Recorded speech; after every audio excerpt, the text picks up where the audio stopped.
So good afternoon, happy Thursday, everyone. Thanks for tuning in to what I believe is the 14th webinar in our APA New York Upstate Chapter's 2020 virtual conference. Today, we are going to hear about the innovative work from students and faculty in Cornell University's City and Regional Planning program. My name is Paige Barnum, and my conference colleague, Mark Castiglione, and I will be your hosts for today's session. A few quick notes as we begin. So today's session is being recorded, and once the recordings are available, all attendees will receive an email link to that recording. Second, attendees on today's session have been muted. So if you have any questions for the presenters, please put those in the Q&A box at any time. I will note that these questions will be addressed after the formal presentation ends. Last but not least, a final note is that CM credits for this session are pending. And so once that determination's been made, attendees will receive the CM number if it's approved in the near future.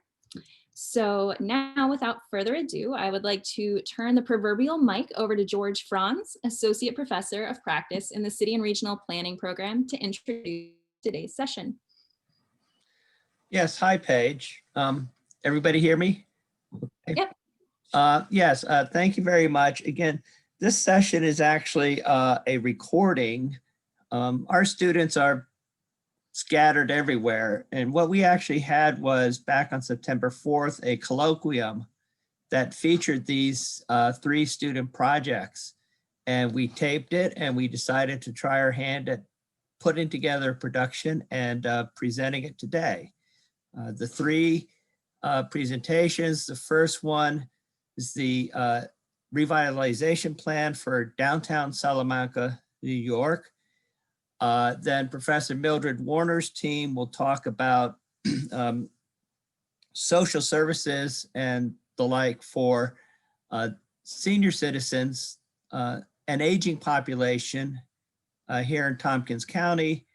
And then Professor Mitch Glass will, his class did 3 projects, 3 teams working in a neighborhood in Cleveland, Ohio. So without further ado, I'll turn it over and we'll go to the Salamanca presentation. I have the ability to share my screen. Okay.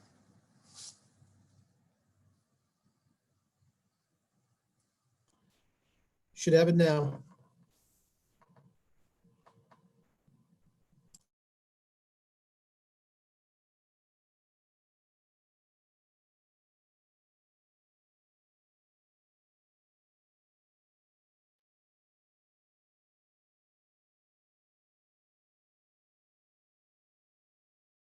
Okay, yeah, again, I'm going to be introducing the project on behalf of Liz Feit and Quinn Kellen, but on the surface, the project was a downtown revitalization plan for the city of Salamanca, New York.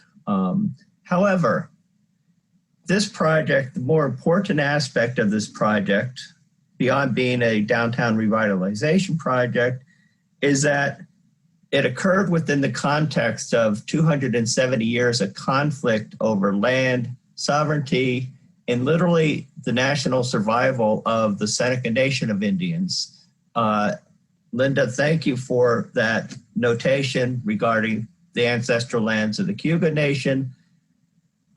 The Seneca Nation are known as the keepers of the western door of the Haudenosaunee. They are the cousins to the immediate west of the Cayuga Nation. Okay, they have held on over 270 years to at least fragments of their land, and the city of Salamanca is actually on leased land within the Allegheny territory of the Seneca Nation of Indians. And again, the Seneca Nation, the Cayuga Nation of Indians, you must understand, are sovereign nations recognized by the United States. Okay, so, but for 270 years, there's been acrimony over treaties, and particularly in Salamanca over the last 100 years, acrimony over terms of the lease that the city has with the Seneca Nation, the payments or non-payments of leases, payments, and fraud that finally culminated in a new lease in 1991. Again, between the city of Salamanca, New York, and the Seneca Nation of Indians within which territory the city actually lies. So today we're actually seeing a new collaborative relationship evolving between the Seneca Nation of Indians and the city of Salamanca, and they're partnering to address things like economic development and the downtown revitalization of the city of Salamanca. The class focused on really just three things in this whole process of developing the revitalization plans. Focus on Main Street, which is north-south, that yellow axis, and focus on the Ohio Allegheny River. And also focus on Salamanca's unique location and potential as a tourism destination in the future. The goals of the river team were to establish new walking biking trails atop the North Bank levee of the Ohio Allegheny River, create direct access to the river via an existing trail system, connect Main Street and the regional Pat McGee bike pedestrian path by 2025. Open at least one restaurant cafe overlooking the river with outdoor seating by 2030. Again, the river splits downtown Salamanca. It is a major visual feature within the downtown area, and like many, many rivers in the USA, there's no access to it, okay?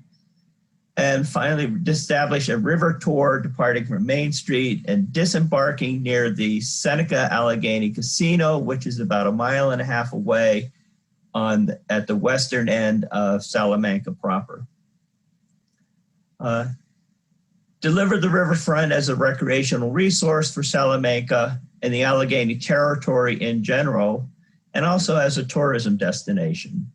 Again, the river is there, it's a resource, it's not being exploited. And finally, upgrade the stormwater system with green infrastructure to better control stormwater runoff volume and treat urban runoff pollutants into the Allegheny River. Some of the specific projects, the Southeast Boat Launch, which would be right next to downtown, and Main Street, which would be the opportunity to connect to the existing bike pedestrian trail system within Salamanca, as well as has room for a park and also a green stormwater management infiltration garden. A blue water trail. Downtown is here with the boat launch. People can canoe, kayak up and down the Allegheny River, okay? And it would encourage, the casino, by the way, is right here.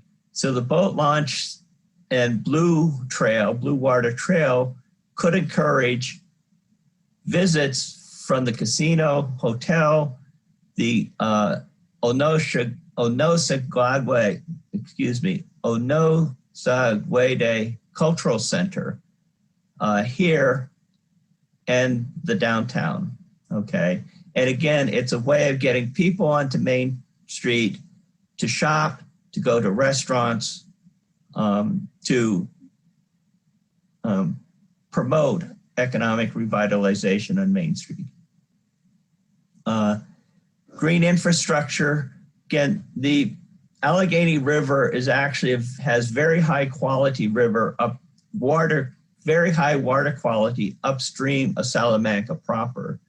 The river deteriorates as it runs through the city due to things like chemical contamination, brownfield sites, and other industrial wastewater discharges, as well as just urban runoff pollutants from streets, okay? So green infrastructure to both better control stormwater as well as improve the water quality of the Allegheny River. Okay, so the river team. And now I'm going to turn it over to Quinn Automodri, who will discuss the Main Street team's goals and recommendations. So Quinn, are you there? Yep, I'm here.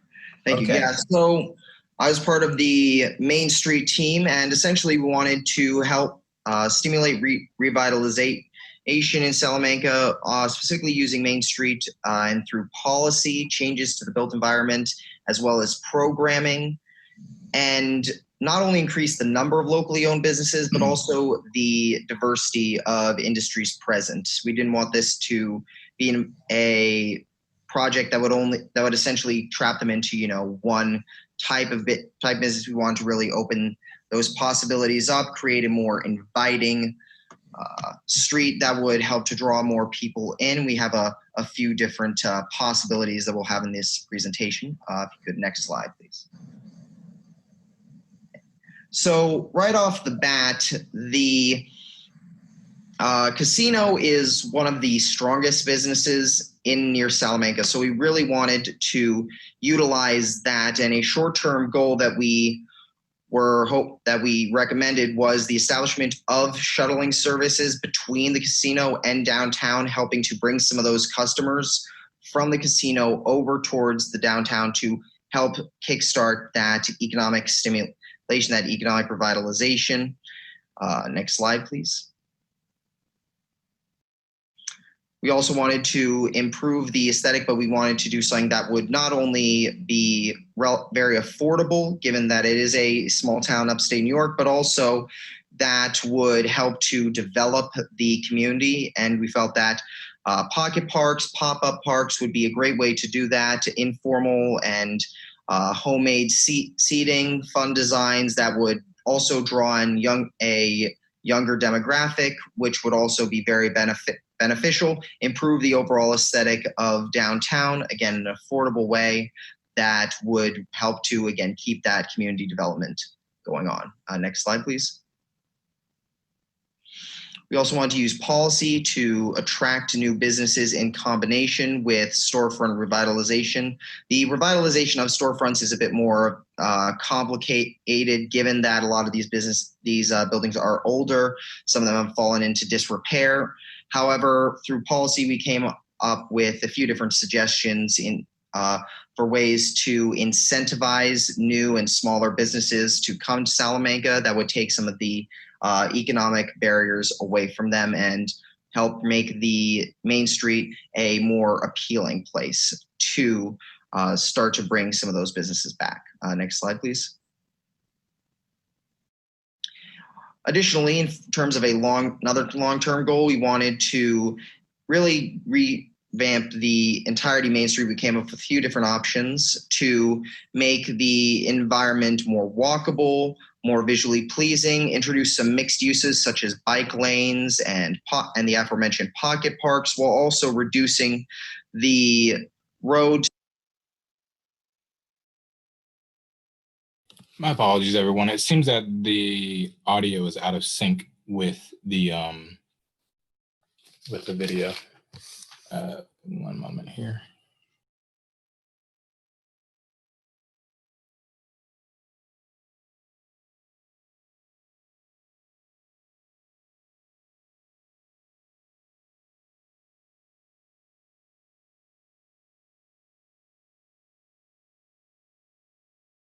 Again, the Seneca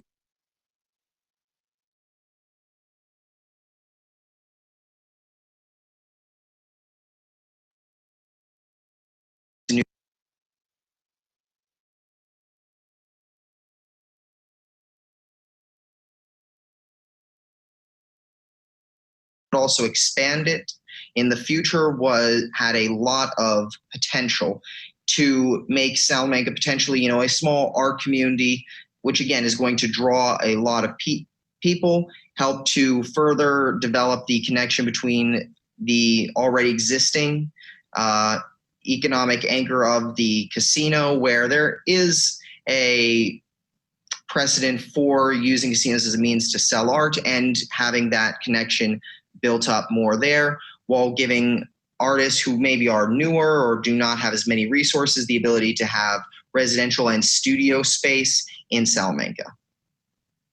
Next slide. Yeah. Oh, you're muted. and business owners. And again, frank but cordial discussion of past history of conflict. But actually what happened, it turned to become very positive. And at the end of the forum, there was discussion of having a much larger community forum at some point in the future, where again, people can get together and talk about not just downtown revitalization in Salamanca, but how the Seneca Nation and Salamanca and everybody can work together on issues, not just downtown revitalization, but issues that extend way beyond revitalization and in a very collaborative atmosphere.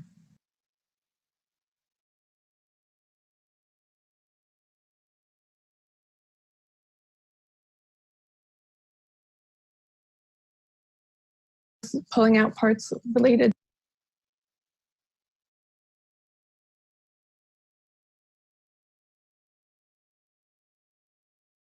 and a survey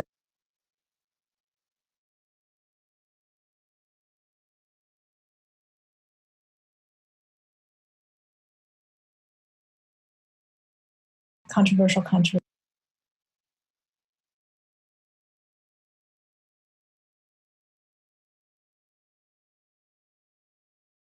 able to do it.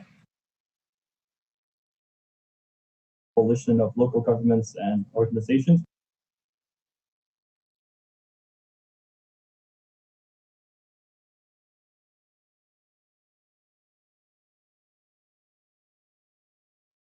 The Age-Friendly Center for Excellence is a coalition of local governments and organizations working with the New York Academy of Medicine to make Tompkins County an age-friendly community.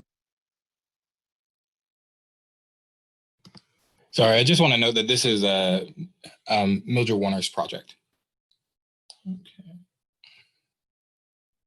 Okay. We work with the guidance of Mildred Warner and Shrey Zhang, who were our faculty advisors for our internship through Engage Cornell, as well as with the guidance of Esther Greenhouse and Terry Reinman from the Age-Friendly Center. So each of us in the team focused on different aspects of promoting age-friendly communities. Grace and I looked through different frameworks about age-friendly planning and synthesized them to analyze comprehensive plans from the municipalities in Tompkins County. Meanwhile, Jeremy looked at the multi-agency response that addressed food insecurity during the pandemic, and Savannah looked at the spatial distribution of food and pharmacy services, among other things, by creating maps of Tompkins County. Our goal was to analyze the assets that are already in the county and to see where age-friendly planning might be needed, but also where age-friendly planning has also had successes. And so with that, I'll turn it over to Grace, who will explain more about our framework. Hi all, I'm Grace. I'm a junior in the URS program. And the essence of my task this summer was to gather information about current assets of age-friendly services, programs, and infrastructure with the goal of figuring out just how age-friendly different communities in Tompkins County are. So I had two types of information to conduct this assessment, which I did with Lynn. We had comprehensive plans that municipalities have adopted and a survey conducted by Professor Warner and Dr. Zhang earlier this year. So I'm going to talk briefly about how we decided to process these two types of information, and then Lynn is going to go over our results a little bit. So we first began the process by asking ourselves what method we would use to analyze this data. Next slide. So initially, we used the domains set out by the Tompkins County Age-Friendly Center for Excellence to read through a comprehensive plan and pull out parts that related to these points. So you can see they have prioritized social determinants of health and health equity and the interface of built environment with social and well-being, as well as outdoor spaces and physical and mental well-being, with many more. So we reviewed a comprehensive plan just pulling out parts related to these domains. And then we realized we could really broaden the depth of our analysis, and we wanted to ensure that it was universal. So next slide. So we pulled in the UNICEF, WHO, and AARP. We included UNICEF because of their mission towards protecting children.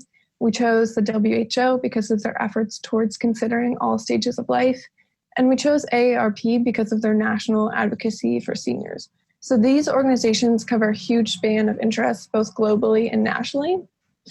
And with this much broadened horizon, we actually revealed a new problem after adding these organizations, was that now we had too many levels to review the municipalities by. So our solution was to create a framework of domains that encapsulated the ideals above and those from the Center of Excellence that were previously listed. Next slide.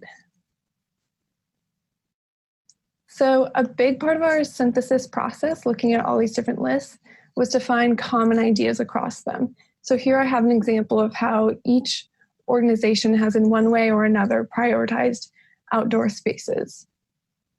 So we looked for common aspects and considered the role of cross-agency collaboration in our synthesis. And now Lynn's going to talk a little bit about what that led to. Yeah, so this is the list of domains that we ended up developing, and by combining these different standards, they're grouped into 3 larger categories of community, services, and land use. And we've subdivided them into specific things for our use in analysis. So under community, we have civic and social engagement, communication and information, respect, inclusion, and trust, business and work opportunities. Under services, we have transportation, health services, education, childcare services, and other services. Under land use, we have housing, neighborhood, built environment, open spaces, and recreation. So we created these subdomains to help us look for these crucial aspects of the 3 larger categories, but these subdomains themselves are not very firm. In fact, it's very common for the comprehensive plans to discuss facets of their communities that either transcend these boundaries or just focus on a few of them in particular. So in anticipation of this, we identified this missing domain of cross-agency collaboration, and we put it in the center to format the domains as a flower. So this is the flower in a more broader view. The flower groups these different aspects of analysis into the 3 broad categories. And we put cross-agency collaboration in the middle to highlight the fact that it overlaps with everything, and also to highlight that the fact that we found that cross-agency collaboration was very crucial in bringing different aspects of planning and views of an age-friendly community together into a real community. So this view of the flower highlights both the flexibility and our need to capture the fuller picture of the different comprehensive plans. However, we didn't really develop this by itself. We developed this at the same time while reading some comprehensive plans. So there was a feedback loop of trying to redo the framework and trying to look at the comprehensive plans. So in the end, I think we have this model that is very accommodating to all the different plans we have to look at, but it also has the specificity needed in these subdomains to be useful for analysis. As for the plan themselves, we have read through 3 towns at this point. We've read through Dryden, Lansing, and Newfield, and we're currently working on Enfield and Ulysses. And this is what we're going to continue to do in the fall. So in Tompkins County, there are 16 municipalities, and 14 of them have a municipal plan or something equivalent. So you see here, Lansing, Dryden, and Newfield are highlighted, and we started work on the townships because they have more robust planning infrastructure in general, and then we will be moving on to the villages and hamlets. So the comprehensive plans are standardized documents, and the information is relatively recent, but they do tend to focus on land use or more built environment aspects of planning. So last year in 2019, Professor Warner and Dr. Zhang sent out a survey to these municipalities to try and gather information on things that are not always on a plan. So these were in the categories of planning and participation, services, values, and attitudes. And we took the individual questions under these 3 categories of their survey and incorporated them back into our analysis that we can have a more fuller picture of the whole community instead of just the built environment aspects. So the one thing that we did find throughout all of this is that cross-agency collaboration is the key missing domain that links the different aspects of age-friendly communities, whether we think of it through having land use that's suitable for all ages, or having a community that respects everyone, or having services that can cater to everyone. So, and Jeremy, my teammate Jeremy will talk a bit about a specific case study about COVID-19 response that highlights this exact fact. Hello, everyone. I'm Jeremy. My summer project is about writing the best approach report on the multi-agency response to food insecurity issues during the COVID-19 pandemic. Next slide, please. So when the COVID-19 was declared as a pandemic and it brought about challenges for food security, a number of community organizations in Tompkins County came together in response to this crisis. They coordinated in a new, exciting, and dynamic way to address food insecurity issues of both children and older adults. Next slide, please. So in this slide, I've listed some of the agencies that is involved in this best practice report. And that includes funders, transportation providers, food providers, and information providers. So they work together, and I interviewed some of these agencies to see how they responded to food access and distribution to meet the needs of the community during this pandemic. And we explored how they came together, what they did that was different, and what were some of the challenges and the lessons learned. Next slide, please. And we've actually covered a variety of topics in this best practice report. But what I really appreciate and would like to show today in this presentation is this incredible network of collaboration. Next slide, please. So this diagram of cross-agency collaboration demonstrates how a variety of organizations and agencies work together in terms of food access and distribution.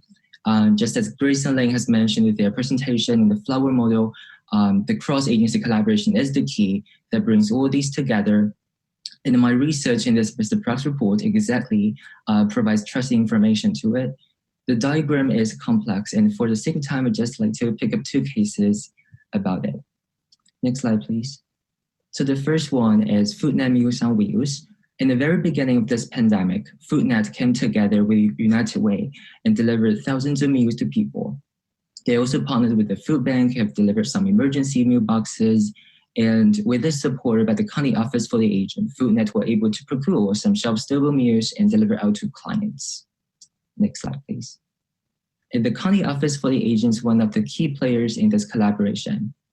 They worked with FoodNet to provide meals to people, and they also coordinated with Food Bank of Southern Tier for food delivery, and they also had a list of volunteers to help people do their grocery shopping. Next slide, please. So from these media agents' response and collaboration, you can see the important role of partnership in addressing some key barriers of community engagement. More specifically, the barriers in communication, coordination, finance, and innovation could be handled by the corresponding relationships across our community. Next slide, please. And to sum up, in this best practice report, there are 6 key challenges for future practices that I'd like to share to you. Firstly, it's important to build up a pool of suitable volunteers because for some organizations, most of their volunteers are older adults and they had to reduce the delivery schedules due to a shortage of staff, while other agencies received a lot of requests to be a volunteer. As volunteers are an integral part of the entire system in food access and distribution, and they built up a solid component of human resources and power. So it's really essential to develop a more comprehensive structure in volunteer management. And the challenge of social connection is one of the common issues that needs to be addressed. A lot of organizations were committed to supporting the mental health needs of older adults during this pandemic. And this brings to the topic of technology. It will be very helpful to teach older adults how to use simple technology and to make their lives much easier. And I'd also like to mention the importance of collaboration. As I showed the diagram of cross-agency in the previous slides, we could see that the network of partnership makes the whole system stronger and more reliable. And the geography and transportation is another thing we need to consider. We need to explore new ways to address the transportation needs of people, especially in the rural areas. Last but not least, on a community and even global basis, food insecurity and health inequity are a long-term issue that need to be addressed by the joint efforts of our society. And that's what I'd like to share in my summer project. And my teammate Savannah will talk about her summer project about GIS mapping. Hi, my name is Savannah Lim, and I'm a senior in the URS department. So I was the Geographic Information Systems intern this summer, which meant that I made visual maps to represent data I thought would be relevant in aiding the Tompkins County Age-Friendly Task Force in their mission. I'm a visual learner, so this job was especially interesting for me. So initially, when thinking about accessibility for older individuals, I brainstormed with Professor Warner and other members of the task force on people's needs on a day-to-day basis, which have only been exacerbated by the pandemic. I decided to take a look at senior housing in Tompkins County, location of grocery stores and food pantries, pharmacy locations, and medical office locations. I looked at this data separately, overlapped, and then drew some conclusions from my work. Next, please. The first map is one that compares market rate and subsidized senior living to grocery stores. So I buffered these points by 2 miles. The pink buffer zones represent different grocery stores. The yellow buffer zones represent market rate senior living. The dotted circles represent the subsidized senior living buffer zone. I wanted to show the lack of grocery store access by representing the subsidized senior living with the dotted circles to represent empty space. So as you can see, market rate senior housing has access to far more groceries and amenities than the subsidized rate senior housing.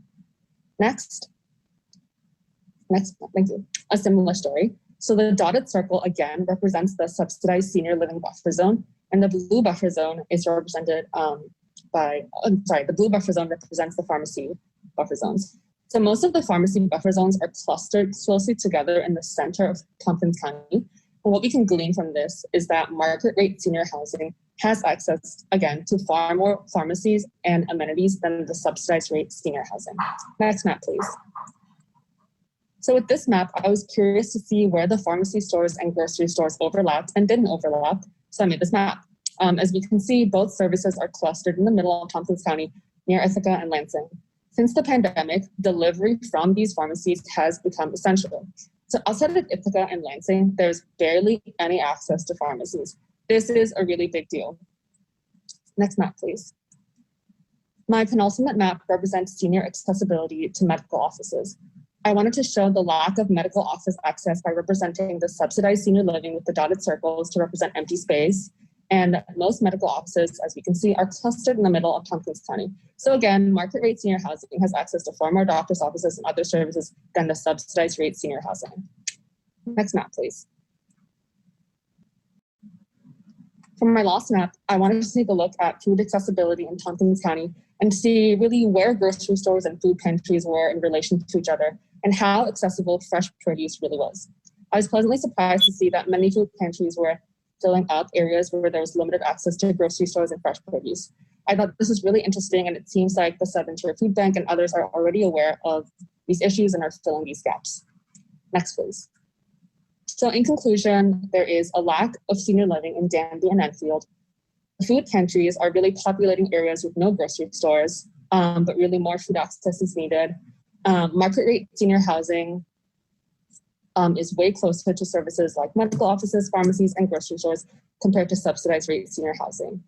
And we also think that delivery through cross-agency collaboration really needs to be a key part of future work around age-friendly business practices. So we just want to give a big thank you to our professor, Professor Warner, our postdoc Shir Zhang, Terry, Esther, and everyone else in the task force. And thank you, Professor Shire, for hosting us.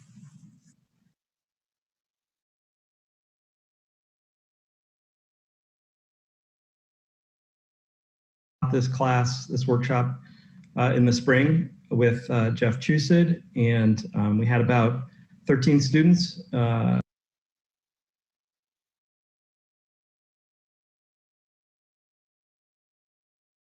Cross-agency collaboration really needs to be a key.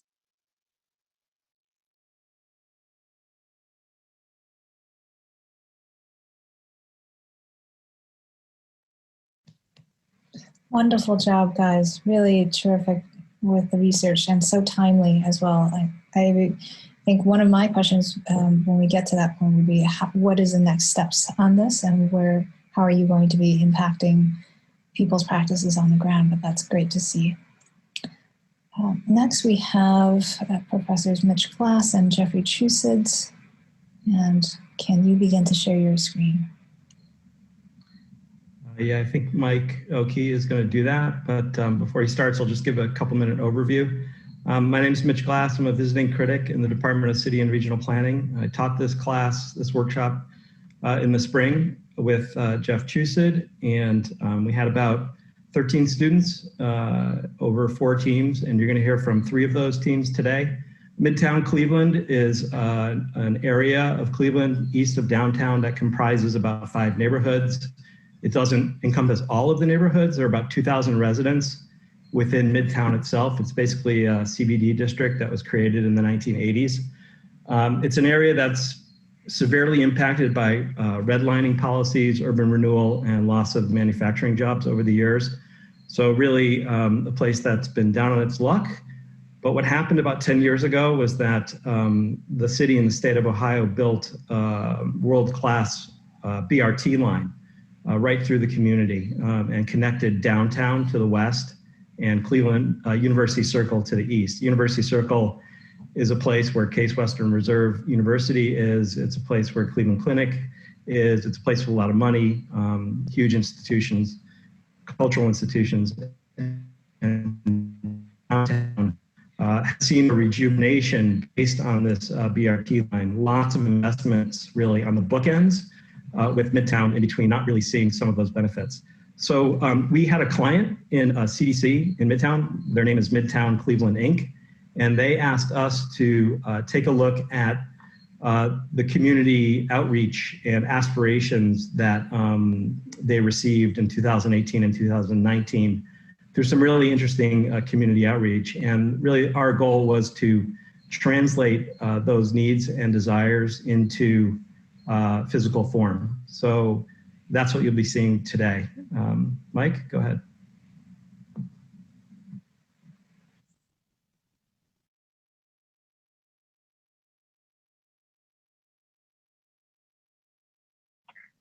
All right, hey everyone, I'm Mike O'Key and I'm a second year MRP. I'll be presenting on behalf of my group, which consists of myself, Haley Morey, and Jing Yu, also second year MRPs. So thank you, Mitch, for that great introduction. This was a phenomenal project to work on. And I'll tell you all very quickly kind of about the nuances in our process in trying to make sure that we developed a very equitable, very resilient plan that was very personal to Midtown Cleveland and not necessarily kind of our own vision for the space.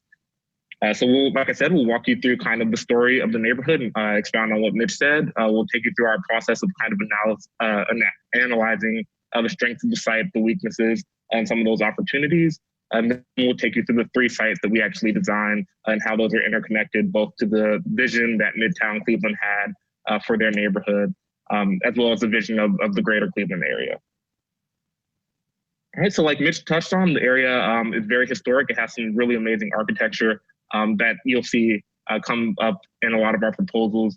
A lot of it had really fallen into disrepair, but a lot of it was very much held near and dear to the hearts of the people that still reside in the area. So it was very important to kind of revitalize that, keep it, but make sure that it had a future in the neighborhood.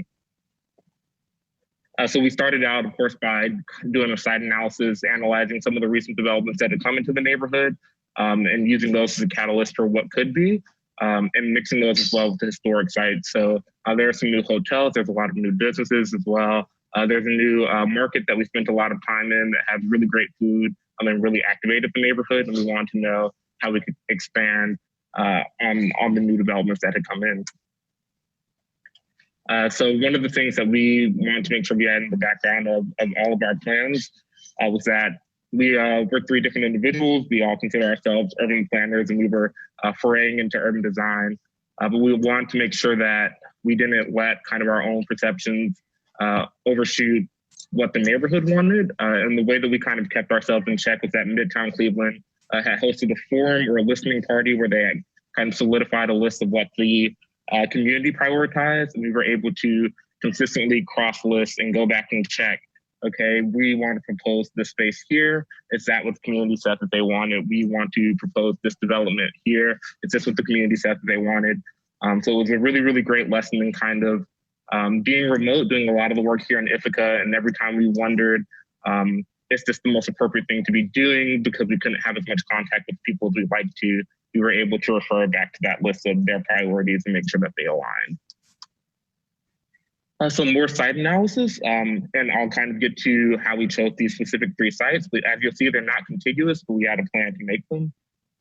And then we gave them names based on a distinct characteristic of them. So we have Asiatown, which is the current name of the area. We have Bushman, based on historic warehouse. And then we have Main Street, based on the concentration of a lot of different services and businesses that are central to Midtown. And then we just did your kind of typical strengths, weaknesses, and analysis. And like I said, we referred them back to what the community have voice and what the community was going to hold the development accountable for, rather than kind of what we just saw being there. We wanted to make sure that we did this for them. We wanted to make sure that we met the needs of the client and the community, which is very much a difficult but really, really well learned, really valuable lesson for us as urban planners. So we continue to do that design or that process for all 3 sites. And then we arrived at kind of our final proposals. So for Town, we wanted to keep the suburban, very small character of the neighborhood. It was very important because of the multi-generational households that are there, that they have single family homes, that they could have that those relationships continue in. So we looked at case studies for that, and then we proposed doing so. And we also saw that there was a lack of green space, but a lot of people had green thumbs in the neighborhood and would make little pocket gardens where possible. So you definitely want to integrate that into the design as well. So you'll see that there's a lot of green space in this area. You'll also see how the railroad kind of serves as a barrier to separate the neighborhoods, and how we had to really work with that, take into account noise pollution, but also making sure that it no longer serves as a barrier, but rather a connecting point. And here are just some renderings of that green space coming in, and that emphasis on single family homes and green space. The next neighborhood is actually across the track from Town, has an entirely different feel. It's very industrial with some operating warehouses. So we kept looking at case studies for new infill that resembled old architecture of warehouses, and we proposed that in addition to a lot of redevelopment. So you have some existing site conditions, and you have what we proposed, interplaying both old buildings with new ones, as well as adding some green space to break up what is generally a very warehouse-intensive area. This is the largest building in it, and we kind of experimented with a mixed-use warehouse model that's actually not really common. So if it were to be implemented, it would kind of be one of the first of its kind. We were really excited to kind of conceptualize what that would look like. The egress and ingress parts of the district were really important for us to focus on as well. So we just kind of conceptualized what that could look like. And we continue to kind of conceptualize what this hybrid model of a warehouse and residential and civic space and possibly education space would look like, all in one large footprint. Right. And we have more. And then our final site was Midtown, or Main Street of Midtown. So this is actually where Midtown Inc. is located. So our client is located here, and a lot of services have co-located as well. And we really wanted to make that a hub for services in the neighborhood.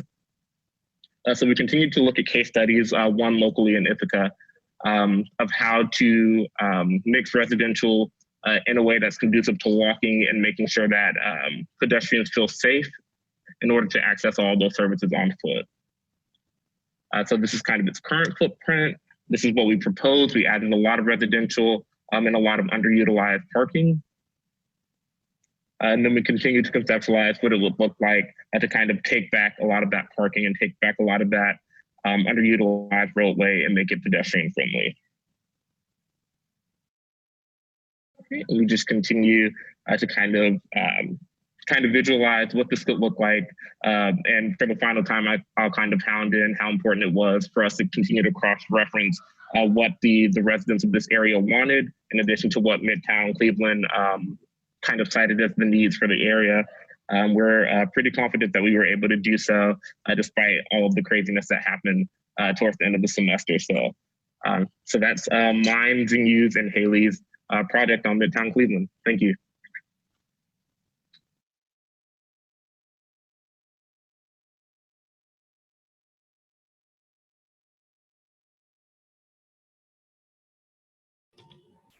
Everyone, I think that is the end of the presentations. Thank you very much for watching. My apologies again for the issue with the technology and the video.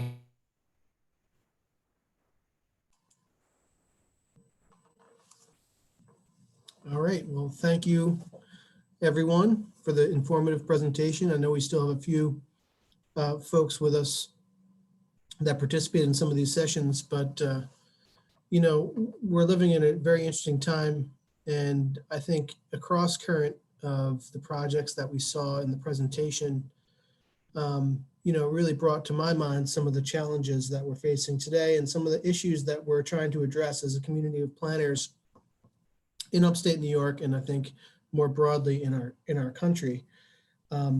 There's always the tension between the demands of the client and our obligations to the community as planners. And with our organization, the APA's focus on equity, diversity, inclusion. If anybody wants to touch on this about the projects that were presented, but it would be interesting to discuss, those, I think, those challenges, how to engage the community effectively, given, the timing constraints that you often have on a semester-based project schedule, and obviously the budget constraints that you would have, with your client, in terms of, effectively engaging the community in a meaningful conversation about, the future of where they live. So those are the kind of things that I think is, definitely cross-cutting in all the projects, and just curious to hear your thoughts on those things and how to balance that.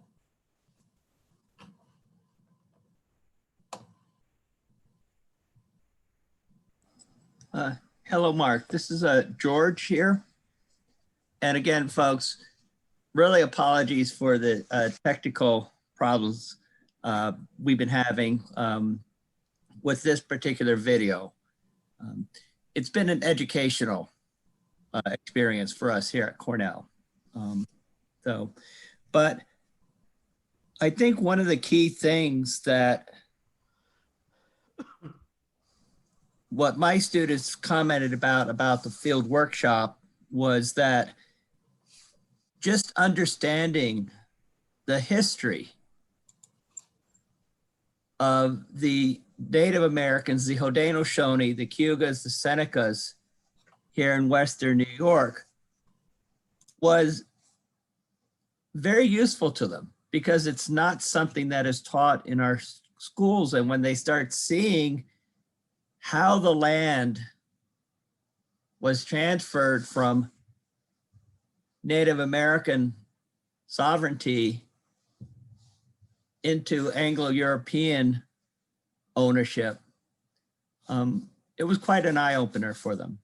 And it really helped them when they went into Salamanca to sort of shift the way they approached the project, knowing they were actually working for a sovereign nation, not the United States or not New York State.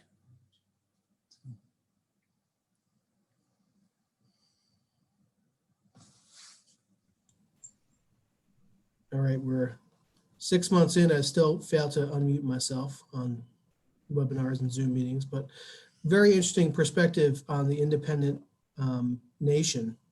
And some of the students jumped on when I was in the middle of my question, but I'll just restate some of it. And I was basically trying to get at the equity, diversity, inclusion angle that you encountered in your projects, and how you effectively sort of balanced the needs of the client versus the community as you were approaching your workshops or other projects in the course of your work.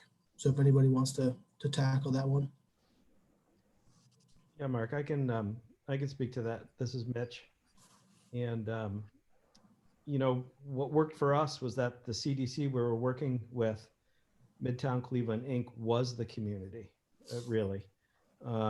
They've been there since the 80s, and they've done extraordinary amounts of outreach. They actually have community members on their staff who know neighborhood leaders and have really strong relationships with them. So when we got there, in January at the beginning of the semester, knowing that we could only work with them for 15 weeks, we recognized that, doing community engagement was not really an option for us because 15 weeks goes by very fast. You have to do data collection and really, read the vision plans that were done before and get to know folks and go do site reconnaissance. And we basically agreed with the CDC that we would just learn the outcomes of their community engagement processes in the years before we got there.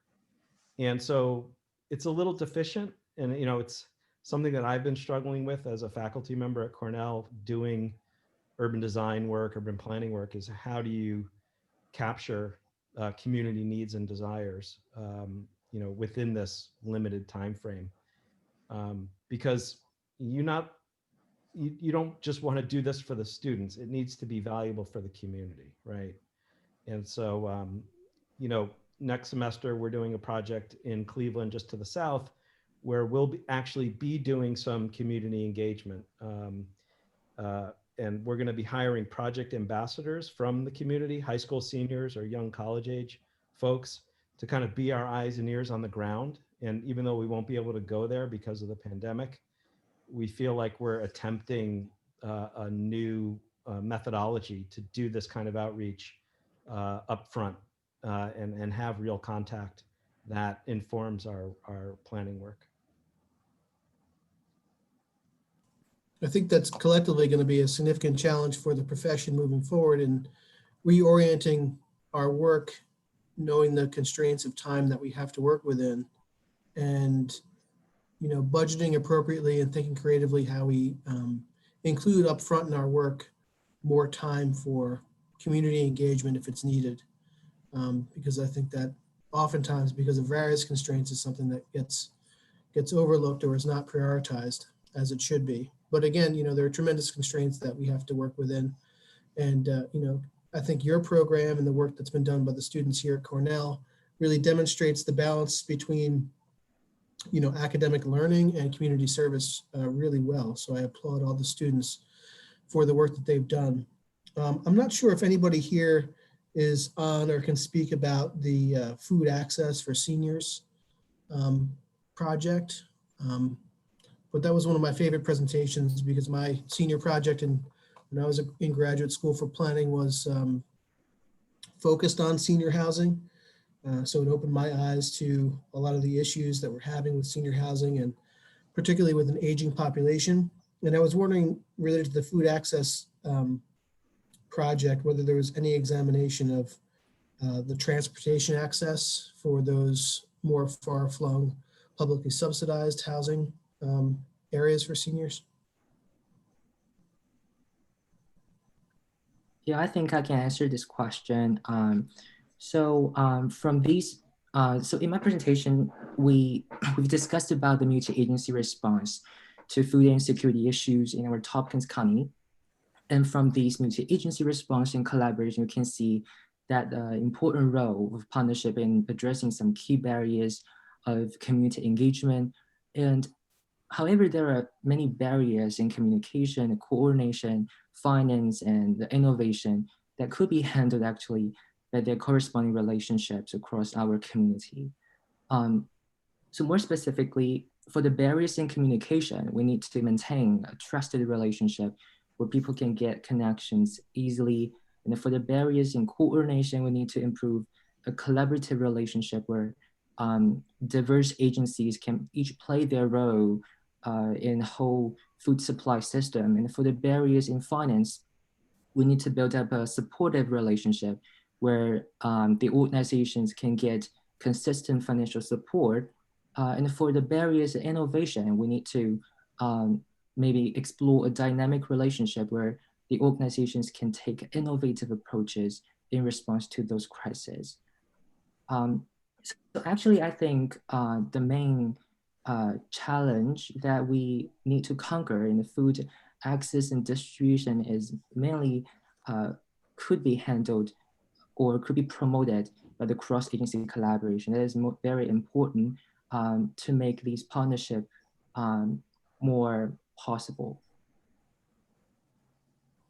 So you're saying it's more of a political problem rather than a logistics problem? It's hard to say, but I think it's more about the governance problem.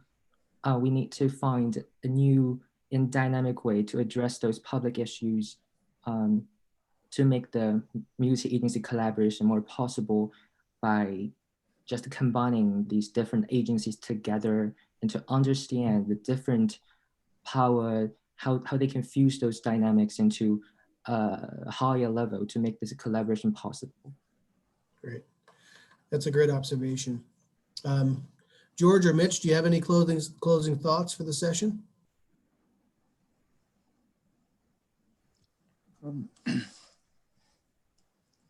Excuse me. First of all, thank everybody for tuning into the presentation. I'm actually quite happy with the results of our work in Salamanca, although as I alluded to in the presentation, right now we're on hold, and I'm looking forward to doing a larger community forum in Salamanca, January or February. So, Fingers crossed for that one, George.